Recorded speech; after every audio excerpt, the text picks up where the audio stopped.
Okay, good morning, everyone. It is Friday, September 3rd. Can you believe it's September already? Uh, the month seems like it's flying by. Welcome to Coffee Talk. We are putting these coffee talks now on on our YouTube channel. So if you're watching it there, be sure to press the button to subscribe. And if you like what you're watching, be sure to press the button to like it. So I think I'm supposed to do that. That's like a YouTube thing.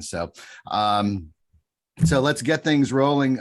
First of all, I think everyone on the meeting here was able to join us for Matt Weaver's Competing and Winning seminar at Capitol Grill earlier this week. If you didn't find it ultimately informative and fascinating, what were you doing? Watching your phone or something? It was fantastic. He put out some great information for us. We highly recommend using Matt for your mortgage as your mortgage company. I'm distracted there. Excuse me. So, if you're not working with Matt, he really has a winning formula that you should be taking advantage of. And we're going to be recommending him to our customers and recommending that you recommend him to your customers. Did I say recommend enough times? I think so. Mm-hmm. So, like I said, the seminar was fantastic. So if you have any questions about anything that was presented there, I have some of the information, or just go straight to Matt. He would be happy to discuss any of the elements of the meeting. Really just a fantastic guy too. So, second, let's get into the deals that we've had this week. I want to really congratulate Dakota King on getting his first deal with the office closed at 8507 Northwest 41st Street. Hooray! Great job, Dakota. Great job. I also want to congratulate John Bowes getting a rental under contract this week. And also, John Bowes just listed 1115 Lake Terrace, Unit 206, 2-bedroom, 1-bath for $99,000. This is a 55 and over community, Leisureville in Boynton Beach. So be sure to check that out. Make sure your customers know that it's out there and available for them. I also want to congratulate Aurelie Pimentel for getting 6720 Osborne Drive in Lake Worth listed. This is a 3-1 for $375. Nice place. So again, get online, check that one out. More information's at the office. Hi, baby. Also, I have Ed Cadet has a coming soon, which goes live. I think, when did he say it goes live? I think Tuesday, I think it goes live. This is a 3-2-1 in, I didn't write down, Royal Palm Beach Gardens, 6549 Diamond Springs Terrace. This one's going live next week. It is $240,000. Again, a very affordable home. And I'm sure everybody knows somebody looking in that price range for something like that. So be sure to check that out. I just wanted to announce, in case anybody couldn't figure it out, the office will be closed on Monday. So sorry. I mean, it is Labor Day. So you can come in and use the office all you want. I'm not going to be here. So, but again, if you need us for anything, feel free to reach out to myself or to Casey or Jason for if you have issues going on with any of your deals. We always make ourselves available for you. But the office will be closed on Monday. I also wanted to announce, if I haven't announced it enough times yet, the Platinum Real Estate Producer Boot Camp is Monday, Tuesday, Wednesday, September 13th through the 15th. This is a 9 a.m. to 4 p.m. Soup to nuts training on real estate. So if you're a beginner and just getting into this, you need to go through this course. If you are experienced and are having some hiccups and maybe feeling like you're not getting things back underway like you once had, this is a great opportunity to get back in and let's refocus on all the fundamentals and get through the real strong basics. You have to have good basics before you can really advance in the industry. That's what this class is designed to do, to bring you up to speed fast at working with buyers, working with sellers, creating farm areas, working with your CRM and all of our other tools, the exit tools and the whole portfolio of what exit brings for you, not just your mobile business card, not just the listing and seller presentations that they've got, but the whole thing. So over a 3-day period, you'll walk out of here Wednesday afternoon, probably with your brain a little sore because that was a lot of information to absorb. but you will have the basics that are really necessary to be a successful realtor. So highly recommended. I've got a few people signed up for it now. You're ready. If you want to take the course, just give me a call, shoot me a text or an email, and I'll be happy to get you on the board for it. We can accommodate probably 15 people in the class if we have that much demand for it. But it is a boot camp, a workshop. It's not just they sit in front of a screen and this is what we tell you. It's very interactive, because each step of the way we will make sure you're completing those steps so that when we get to the end of the course, all of your branding is built and everything is ready. Like I said, you hit the ground running. So extremely important to let me know if you'd like to join in for that. It is the September 13th, September 13th through the 15th, Monday, Tuesday, Wednesday. Let me know if you'd like to join. Also, be sure to get a hold of me if you'd like to set up your first ads using the Exit Ad Center. This is an incredible tool for generating buyer leads and really self-promotion, for getting your name and your brand out there. The Exit Ad Center was really designed for that. So when you're ready to get your first ads built, we typically would recommend you make a $150 ad buy. This will run for 3 weeks. We would estimate that you should be able to get something between 15 and 25 leads. Our leads tend to average between we'll use a big number, $5 to $10 a piece, generally coming in $6 or $7 a piece. So this is a great opportunity for you to generate some buyer leads and potentially even seller leads.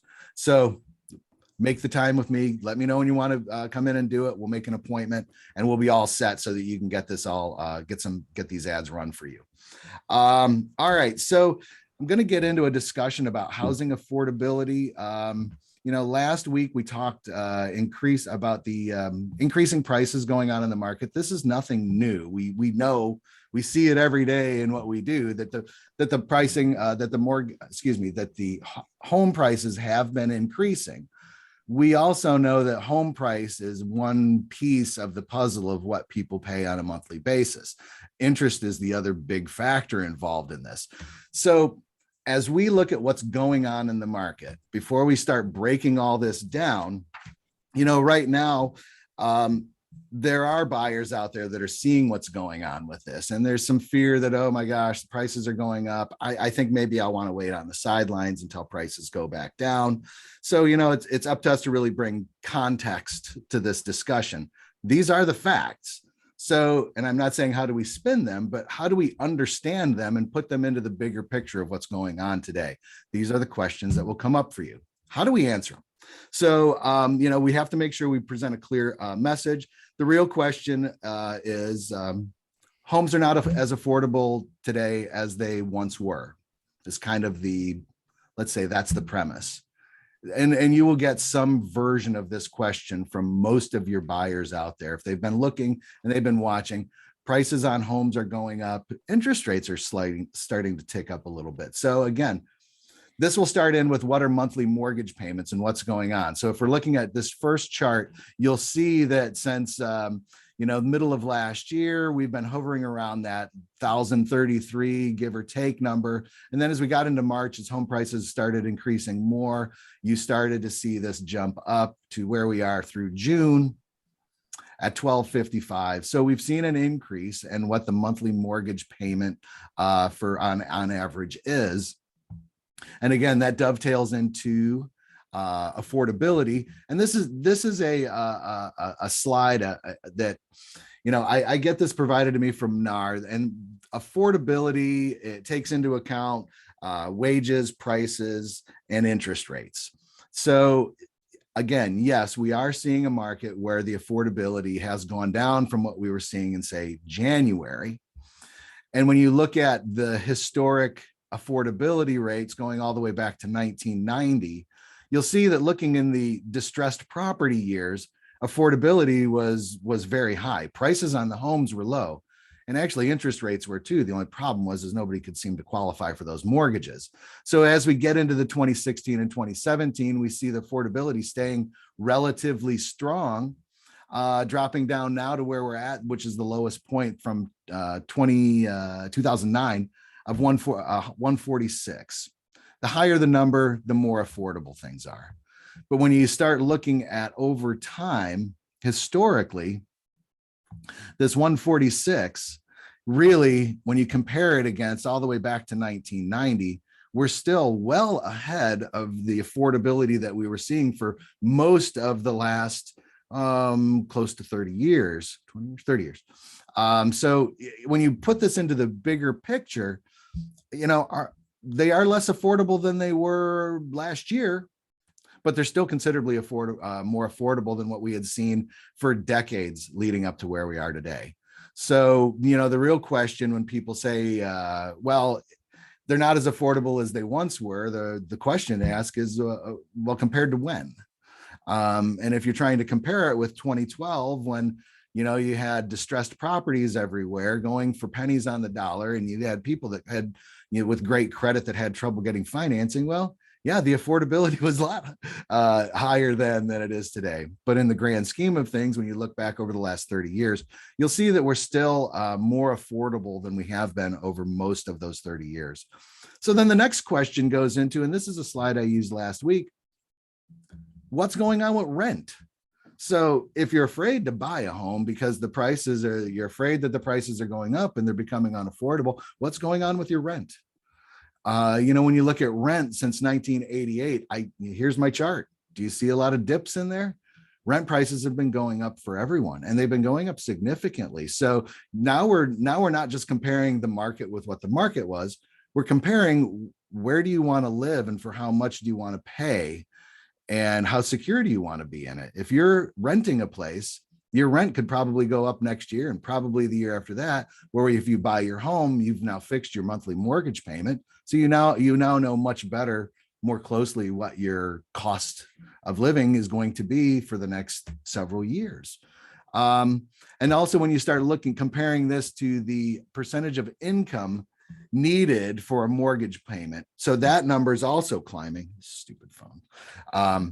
That number's also been climbing. And this is, again, something people will see. This is the combination of prices and interest rates. And interest rates have ticked up a little bit, and prices have definitely gone up.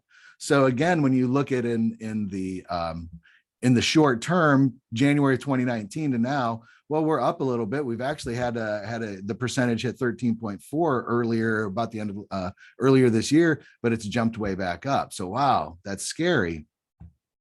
When you look at what the historical norm for the percentage of income needed for a mortgage payment is, it's 21.2%. So we're still significantly below what the norm is. And here's so sort of breaking down what they say the norms are. And these are some numbers that we all probably already know. Freddie Mac says in their Essential Guide to Creating a Home Buying Budget, that most lenders agree that you should spend no more than 28% of your gross monthly income on your total mortgage payment, including interest, taxes, and insurance. And then in addition to that, NAR is saying your mortgage payment shouldn't exceed 25%, but that doesn't include the other expenses. So total expenses of no more than 30%. So now let's compare the percentage of income needed for a mortgage payment. According to NAR, keep it under 25%, historical average 21.2%, and we're at 17.1%. So while maybe it isn't quite as affordable as it was before, we do see that we're still doing very well in an affordability standpoint. So when you really break it all down, how do I take all this information and put it into a nice little nutshell for you? I don't think that explains it any better. Homes are less affordable, but not unaffordable. We're still in a very good market to buy. Even with the increasing prices, interest rates make such a huge impact on what you're paying. And remember, most people are not buying a house based on its price. They're buying it on what their monthly payment for their mortgage is going to be. The car salesmen say the same thing, that nobody buys a car, they buy a payment. And a house is not all that different. So really, when you get down to it, it is affordability is as compared to what? And when you really get down and compare it right now, homes are not unaffordable. They're just not quite as affordable as they maybe were 6 months ago. So we're still in a very strong market here as far as buyers go. I think the best description was the largest population group in the United States all at once decided they wanted to buy a house. And that's the market that we're in today. And that isn't going to subside anytime soon. The home builders can't keep up. The resale inventory is very low. So again, knowing how to keep your buyers engaged and knowing how to navigate them through what can be a fairly frightening market for them when they're seeing the higher prices, helping them understand that, look, the price isn't the only factor involved here, really will go a long way to bringing your buyers to the close and getting them over the finish line. So couple last things I want to get into: interest rates. I always like to discuss interest rates. 30-year 0 points that I found on Bake Rate for 2.999 as compared to last week at 2.999 and the week before that at 2.999. So this is a 0.30-year best qualified standard mortgage. They are advertising this rate because they're afraid to go over 3%. I think they're doing everything they can to try to keep the rates under 3. So that's why we're seeing it sort of stuck at 3. The 15-year, the best one I could find was 2 1/8, and that's down from 2 1/4 last week. So I think we're sort of in that environment. We know interest rates can't really go any lower, but we're sort of bouncing around at the very bottom, almost like you dropped a marble into a can and it's just kind of bouncing around at the bottom. That's where we're at with interest rates. At some point in time, they will start to escalate, and hopefully that's not going to be anytime too soon. Lastly, make sure to check out your RAPB website for classes that they offer. These are generally webinars. They are available for CE credits, and really they go through all sorts of beginning and next level stuff to really improve your real estate game. These are generally free. Sometimes there's a small fee if it's a CE class, but they're worthwhile. So make sure to check out their calendar right off of your MyRealtor login. This next week, Exit has their Champions Series webinar on Wednesday at noon. Be sure to join. These Exit webinars that they put out, the Techinar, the Champion Series. These are excellent opportunities for you to really pick up. Here's an agent who's doing something really effective, and he'll take a half an hour of his time and say, well, I didn't see anybody else doing this, so I started doing it. It's really worked out well for me. It's like, bing, that was the one thing I was thinking I might want to try. And now he's giving me all the problems that he learned and going through this process and whatever it was. They do a great job at really promoting these agents who've come up with some new techniques or different ways of promoting their businesses, and it's very effective for them. Take advantage of these things. These learning opportunities are wonderful. Last 2 things on my list. Don't forget, the office is closed on Monday. And lastly, be sure to join me next Friday at 9 a.m. for Coffee Talk, where we will provide you with the information to answer the questions your customers will ask you. So thank you again for joining me. I'm going to stop recording now.